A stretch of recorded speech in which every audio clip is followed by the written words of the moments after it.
What up world? My name is Matt and I make videos on how to think better, do better, and be better. And today's a great day, so let's make it count. In today's video, I'm going to be diving into the 5 best ways that I have to be more productive in 2021. And if you're watching this video, chances are you're distracted from something you should be doing, but thanks for being here. Now, productivity videos are a dime a dozen. There are so many if you just search YouTube. So why should you watch mine? Well, I got the answer for you. Right here, right off the bat. You're welcome. You can go now. Just kidding, you should stick around because at the end I've got a bonus tip. So what is productivity? Simply put, it's when you turn your inputs, which is stuff inside your mind, and you turn them into outputs through your actions. And how productive you are at doing that over a period of time is your measure of productivity. In order to increase your outputs or production, you have to either increase your inputs or you have to increase the amount of time you're spending on stuff. But we don't want to spend more time on stuff.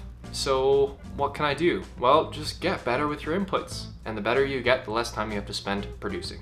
And let's be honest, we're not always productive and we don't always want to be producing. So when we are spending our time doing that and trying to be productive, we may as well do a good job of it. So let's jump in. The first thing you're gonna wanna do is make the work easy. Reduce the friction. And if you look at my handy formula here, you'll see that friction takes away from your inputs, reducing your productivity. Friction is bad. Well, your work will never be completely frictionless, but with a few tweaks, you can make it feel a little more easier. Okay, great, I need to make my work easy. Tell me something I don't already know. Well, hold on there, critic. There's 3 things you can do. So the first thing you can do is timing. You're gonna wanna figure out what time of day works best for you, what day of the week. Are you a morning person? Are you an evening person? You do not want to fight against yourself when it comes to your productivity. We don't all have the same luxury to pick the time that we do work. Generally, a lot of people tend to do a 9-to-5 corporate job or something like that. And so when it comes to that, perhaps block off time when you're most productive in the afternoon or in the morning for yourself. The second thing to reduce friction is your environment, which is a big one here in my opinion. If you're doing the same work in a different environment, it can completely affect your productivity. And a big reason for this is that your environment is going to influence the number, the type, the frequency of different distractions you're going to encounter. If you're currently working from home and you've got little kids, then of course you're not going to be as productive. So there's only so many things you can control, but a couple things that I suggest would be this. Control what's directly in front of you in your workspace. So your phone, papers, things like that. If it's not relevant, get rid of it. Particularly the phone. If you don't need your phone for your work, put it in a different room. I'll tell you, it's a game changer. If you can, work in the same environment every time and just do work there. Your brain will eventually start to associate that place with you doing productive work, and that's gonna reduce a lot of friction for you. And my last way to reduce friction is by looking at the challenge of your work. Is it too easy? Is it too hard? If it's too easy, you're gonna get bored, and if it's too hard, you're gonna get frustrated. So you have to find that sweet spot. This creates internal friction. And what it comes down to is you're gonna either need to look for more of a challenge, or if something is too challenging, breaking it down into smaller pieces that are easier to accomplish. Second tip here is getting started. This one seems like a no-brainer, and it kind of is, but it tends to be the hardest part when it comes to getting to work. And by getting started, you're adding inputs to the equation of productivity. Pay attention to your mind when you start trying to work. Listen to your thoughts, you know, is your mind taking you to Twitter and the Twitter sphere, or is it all of a sudden hungry? Pay attention and ignore, but notice them. Those are the things that are more interesting in your mind right now. And what's going on inside your head is you're battling it out. You have all these different parts competing for what you should be doing right now. You've got your stomach that's like, man, I'm hungry. You've got your dopamine addicted brain that's like, yo, let's hit up that Twitter, you know? Let's check out that social feed. And the only way to get started is to overcome all of these other different parts of you that are competing. And so you almost have to sell yourself on the work you're doing. And sometimes that's easier than other times because sometimes you've got a deadline. And if you don't meet that deadline, you're fired. And so once that happens, you bet you're gonna be working because your brain's like, hey, this is more important than anything else I got going right now. I've left this to the last minute. So the name of the game here is to listen to your mind, understand what it's saying, acknowledge it, but then don't give in. And that can be easier said than done, I know. With practice, I think it becomes a habit. Yeah, that's great and all, but how do I make starting easier? Good question.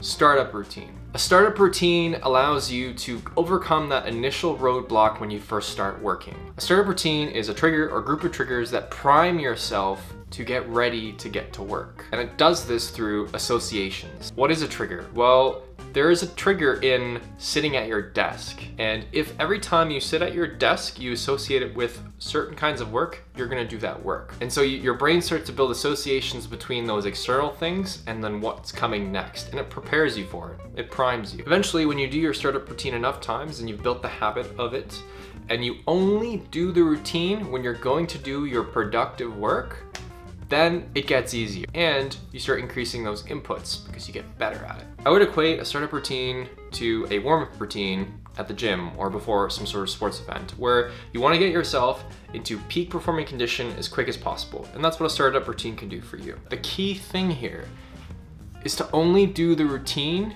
when you're going to be doing your productive work, and you have to do it consistently. Number 3, separate your production and your consumption time. It sounds simple enough, but I bet you're not doing this right now. I know I wasn't until recently, and it's been a game changer for me. All right, what do you mean then?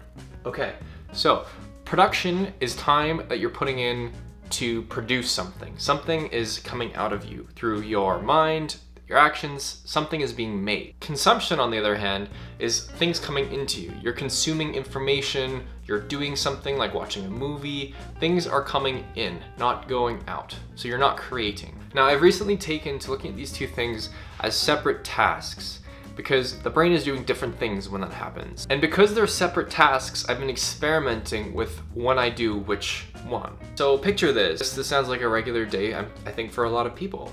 You go on your phone and you consume. You start looking at news or social media updates or your emails or your texts. And your brain has just started absorbing all these things. And depending on what you're absorbing, it can be quite addicting and interesting because it's colorful, it's exciting, versus looking at a Word document. Like, come on, man. Of course, the social media feed is gonna win out every time. And both consumption and production are important, but I think that consumption adds a lot of friction to production because it tends to be more fun and interesting. I mean, if you were to look at your phone or your computer's usage, you would see that the applications you use the most are consumptive applications. I'd bet on it. And I think it's fine to spend time consuming in a consumptive state because that's how you learn, that's how you take in information to eventually output. So it is important, but you're here to be productive. So my suggestion to you would be to separate the time, and I would highly suggest doing your productive work in the morning, doing it first. So that means not consuming first thing in the morning. You need to just get down to business of what you want to be productive doing right away. And it's hard at first, especially if you've built the habit of consuming a lot of content in the morning. But I think it goes a long, long way. You'll find, just try it for a week. Number 4 is look for leverage. And this means using the right tools, but the tool is only as useful as the worker using them. And as you can see from my equation here, is that by using the right tools, you can provide leverage to your productivity. You're multiplying what you can do if you're using the right tools, but you still have to do that work. You have to have those inputs, because if you're not having those inputs, then there's nothing to multiply against. Inputs at 0 times a million tools is still 0 productivity. There are 4 tools that I would suggest you to give a try. The first one is a timer. What a timer can do for you is essentially keep track of your productive time. I believe that people only have about 4 to 6 hours, maybe 8 at the most, of productive time in their day. And so you gotta make the most of it. Timers are great too for taking breaks. Set a timer for an hour or 40 minutes, then take a 20-minute break. Figure out what works for you, but have some sort of timer tool in place so you know what you're doing. The second one is a calendar, and everyone's got one of these. Take your pick of calendar, it really doesn't matter. But I think the trick here is to actually use it for something other than meetings. Most of your calendars are probably filled with just meetings, but the real trick here that you can get leverage on your productivity is by scheduling your time to be most productive and do that deep work. Protect that time. As I said, the very first tip, you're gonna wanna make it easy for yourself. And so if you find it easiest to work in the mornings, then protect that time, block it off. And this may not be applicable to everyone, but if you can control that, then do it. The next thing I'd suggest is a task list. And what should be on the task list, in my opinion, is your immediate tasks. What are you doing today? Nothing in the future, just prioritized I'm doing this, this, this, and this today. Or it's just this. Even better, you got one important thing to do today and you get it done. It's a great day. And the last tool I suggest to provide you some leverage is a notes tool. If you can do this well, your notes tool can almost turn into some sort of second brain for yourself. It's where you organize all of your information, and really, it's a resource for yourself. I personally use Notion. I know there's lots of other great tools out there that I've used in the past. I really like it. It's what I use to organize my videos and my blogs. Link down below.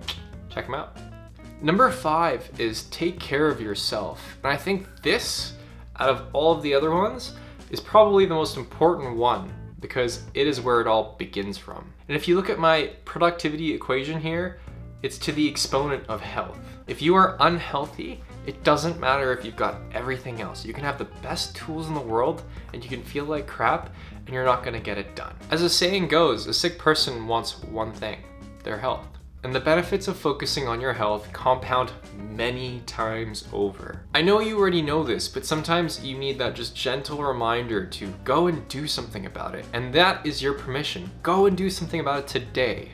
So here are the 4 things that I recommend you do right now, if you can. The first thing to work on is your sleep. And that's the time when you can rest, recharge, and rebuild from the day you've had. By having good quality sleep, you're gonna go a lot farther with your productivity than you are. And you know this because when you're tired, you don't feel like doing anything. And I think the big thing here is to be consistent with your sleep schedule. I think that one can make a lot of a difference because your body gets used to it, and also reducing the amount of light you have before bed can go a long way too. The second thing here is nutrition. You are what you eat, and in order to survive and thrive, you have to eat the right things. And really, I like to keep it simple. Just eat whole foods that are unprocessed as much as you can. Everyone has different accesses to different things, but I think the closer you can get to the source, the better it's gonna be. But do your own research, consult with a professional, and figure out what's right for you, but do something about it. Number 3 is movement.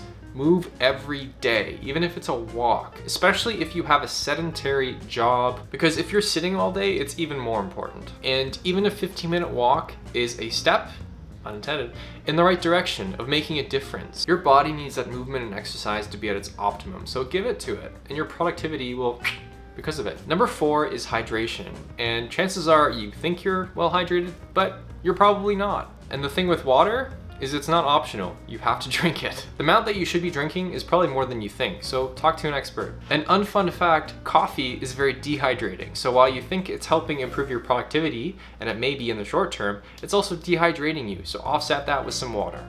Okay, I promised you a bonus tip, so here it is. Narrow your focus to be effective. And this is really important because nothing is less productive than to make more efficient, which should not be done at all. Peter Drucker. It's helpful to have a specific output in your mind that you're looking to work towards. You have to know where you're going in order to get there. This is important because it doesn't matter how productive you are if you don't know why you're doing what you're doing and where you're trying to go. You've got to be effective. And don't underestimate the power of why, because if you have a why, you will figure out that how. One last important thing is that I appreciate the time that you've given me today to give you some of my tips on how to be more productive in 2021. But the important thing here is to actually apply them. So please, before you go, write one thing down that you're gonna do. Whether it's separating your consumption and your production time, or perhaps it's starting a getting started routine, but just keep in mind the formula here. And what matters is your health. So if you're gonna do one thing, take care of your health. All right, that's the video. Thanks for watching. If you'd like to learn more, I've got an article about the topic of productivity down below. And leave me a comment. What do you plan on working on? I'd love to know. And if you've made it this far, please subscribe. I make videos every 2 weeks on how to think better, do better, and be better, and I'd like to have more people along for the journey. Until next time, as always, I appreciate you.